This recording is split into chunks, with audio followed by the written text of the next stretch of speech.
The following is an original audio series from Sierra International Machinery, Pile of Scrap, with your host, John Sacco.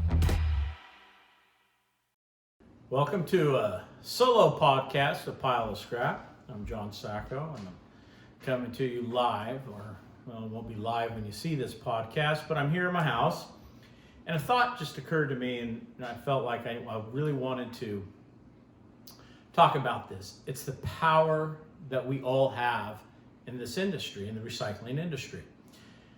A couple weeks ago in Nashville at the ISRI Board of Directors meeting, ISRI passed, in conjunction with the NFPA, about the recyclability of pizza boxes. And why is that important to me? Well, we did a Super Bowl commercial, which I'm hoping a lot of you saw, about recycling pizza boxes. It was a comedy, and it was a lot of fun making it.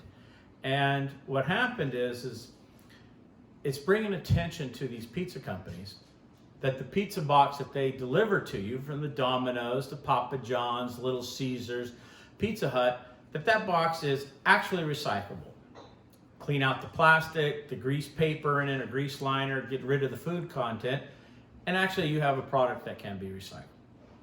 But why we're not talking about pizza boxes? What I want to talk about is the power of bringing the message to the public. You know, our industry always seems to be under attack by some regulator or some government new elected politician who really doesn't know anything about our industry. They're being told something that is as far from the truth because they don't understand our industry. And then some journalist who's environmental socialist activist gets on it, and it spreads, and we're letting 4 people dictate to an industry of thousands how our industry is supposed to work. And that's just wrong. Really, to affect change, it's incumbent on everybody in the recycling industry to let their local politicians, let their local public know about what we're doing and how we're doing it in a responsible and productive and for-profit manner. But if we stay silent, if we don't take to whatever platform possible, look, Pile of Scrap has been on YouTube, it's on Sierra's International's, we put it on our LinkedIn page, and we put it on our Instagram, and then a lot of people share it. And there's other people doing their duty out there and letting the world know, but there isn't the thousands of us in this industry letting the regulators know exactly what we do and how we do it in a safe and environmental way. You know, I've talked about this, about Sierra spending $600,000 this year on stormwater. Here in Bakersfield, California, we get 5.8 inches of rain a year, and I'm spending $600,000 to filter water that comes off our parking lot that never touches a piece of recyclable material. Not scrap iron, copper, aluminum, not cardboard, nothing. Yet, the regulators, in their infinite wisdom, have deemed that recyclers must recycle everything that comes off their parking lot. Okay, so I spent the money. But this begs the question, what is Walmart doing? Why is their parking lot any cleaner than my parking lot? How about Lowe's? How about Home Depot? How about OfficeMax? How about every strip mall in the United States? How about government offices, the DMV, et cetera, et cetera, et cetera? None of these people have to sample their stormwater, nor are they required to do anything about it, to filter it. So I think our voice needs to be heard more, that we could let these people know you can't just pick on recycling companies because, quote unquote, some SIC code, because we're recyclers. You know, that's not fair. But you know what? We're silent because we've been muted by those who say, oh, we're the evil business, we're the polluters. I say to everybody who listens to this podcast, it's incumbent on you to get out there and show them that they're wrong, that we do recycle in a very environmentally conscious way. Now, I've said this a few times today, but because how many of you heard us out there talking about this? How many people really are talking about what we do? Yeah, we have our great trade association, the Institute of Scrap Recycling Industries, ISRI, they're the voice of the recycling industry. Now, I was chairman of ISRI, so anybody at ISRI, don't take this wrong, but the real voice of the recycling industry is everybody who recycles. Everybody who has a scrap metal operation, paper recyclers, blue bin recycling. It doesn't matter. Tire recycling, electronics recycling, plastics recycling.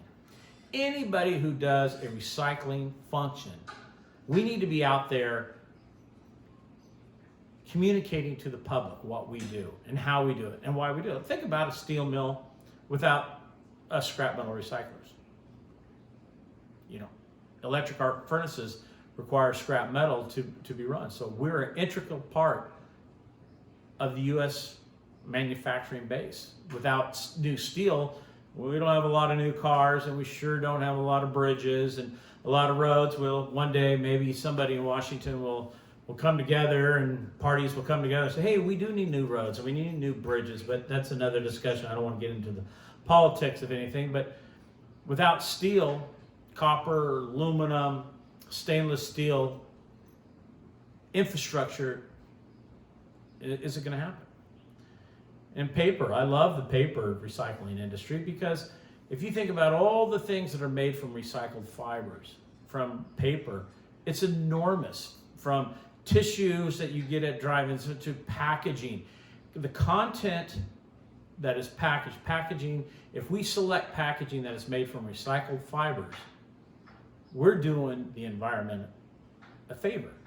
So we have a right to choose as consumers what products we can pick off the shelves. And if it has a recycled content in its packaging, well, then we send the message. More recycled content in your packaging, and we'll buy your product. There's a lot of things out there. I oftentimes think about, cardboard is an interesting product because they have a liner for, if you go to a store and you pick up a 12-pack of, you name the beer company, I won't name it for you. But it's a special poly lining that keeps it together because of the humidity, the moisture that gets into the carton. And without it, it doesn't fall apart, because regular cardboard, when it gets wet, eventually it could crumble and pick it up. A 12-pack and all 12 beers or sodas or whatever the heck it is you're wanting to get out of a 12-pack will fall on the floor. So, but through innovation and through support, packaging companies will come up with a solution. They will come up with the solution for a cardboard container that is 100% recyclable without the poly coating on it, that colorful thing, and that will work. Innovation, necessity is the mother of invention. So now in America, switch the subject, let's go to plastic. China was the big buyer of plastic, right? And China closed their markets. But what's happening now? You're seeing investments for people who are now making pellets from recycled plastic here in America. Because without a market, without consumption of plastic, it's going to go to a landfill. You can't just say, oh, we recycle plastic, I put it in the blue bin. Okay, that's great. It goes to the MRF and it gets pulled out. Okay, I got this bottle. Now what do? I put it in a bin, I bale it. Okay, I got this bale of 1,500 pounds, 1,800 pound bale of PET. Now what do I do with it? Well, if you don't have anybody consuming that plastic, then you have nothing. You just have garbage. It makes you feel good that you feel like you're recycling it, but recycling needs consumption. You have to be able to take the recycled product and consume it to make new products. So hopefully we can get more investment in this country into all these different types of recycling consumption. From paper mills, more paper mills are coming online, which is a great news for the paper industry. We got more steel mills coming online here in the next couple of years, which is fantastic for the scrap metal industry. We need more plastic consumption, more tire, more uses for tire, maybe a little bit more government help to industry to find the usage for that. But let's circle back. How did I start this conversation? It's about us informing the public what it is we do. It's about us canvassing the politicians in the state houses across America. It's about us going into Washington, D.C., and to the Capitol, knocking on the doors of all our congressmen and our senators and saying, look, innovation can happen, But quit putting shackles on it. Shackles in the form of regulations. Shackles in the form of extra burdensome taxes and this, that, and the other. Our industry has been around for centuries. And it's our industry that creates the ability to reuse products, to get them out of the landfill. But it comes to us to inform the public. We are not a big, dirty junkyard people. We are recyclers. We are the original environmentalists. You've heard me in many podcasts say that. We are the original environmentalists. Why? Because we're the ones who actually keep this stuff from the landfill. That's because we've had people who can consume it. So really, the thought that I had today for this podcast was really about us. Everybody who listens to this podcast, what are you doing to inform your local people, your local politicians, boards, county supervisors, or board, whatever the heck it is? Okay, from parishes, they call them in the South, and to the aldermen up in the Northeast, whatever it is.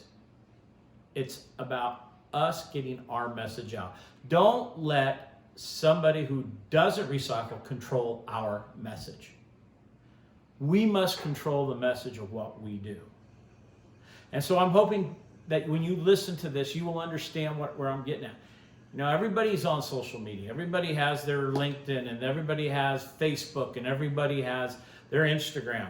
Well, if you're showing your business and what you're doing to help save this planet, then maybe our word can spread to a much larger audience, and more importantly, to the audience that makes these rules and regulations that can handcuff, shackle our businesses.